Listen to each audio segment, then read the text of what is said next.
The Human Cost of Welfare. Highly readable and thoroughly researched, this book reveals the tragic secret of our welfare state. It is hurting the people it is intended to help. Phil Harvey and Lisa Conyers illuminate the whole welfare picture with reports from real people about what keeps them poor and dependent. So I traveled around the country interviewing people who are on welfare and just asked what it was like to be on welfare. What's it like to depend on, welfare payments to pay your rent or to buy food and things like that?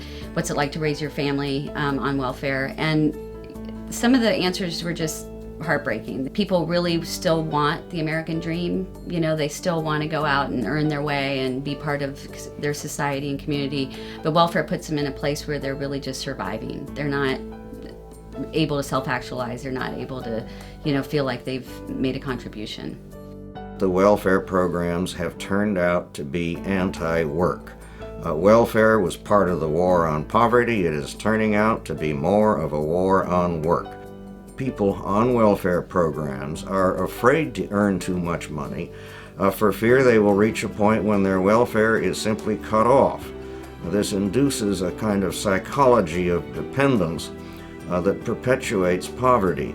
All human beings want to accomplish things in life. Everybody wants to say, I was able to do that, I put shoes on the kid, I raised my family, I held down a job, I made a living.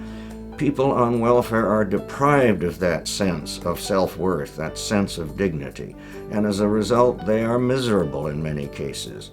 When you deal regularly with welfare problems, as I did as governor of New Mexico, you see the harm that supposedly helpful government programs can do. Phil Harvey and Lisa Conyers' book paints an alarming picture of our welfare system's unintended consequences. The Human Cost of Welfare then provides practical suggestions for righting this wrong. Well, the difference between our book and other books on poverty and welfare that are out there is that we actually came up with a lot of solutions based on what we learned, not just from our research, but from our interviews. We traveled all over the country talking to people on welfare, and we listened to what they had to say.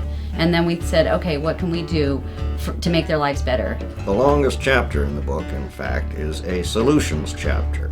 There are dozens and dozens and dozens of sound suggestions for improving the welfare system, and we weigh those, we recommend some over others, but I urge you to skip the whole first part of the book if you want to. Go to the solutions.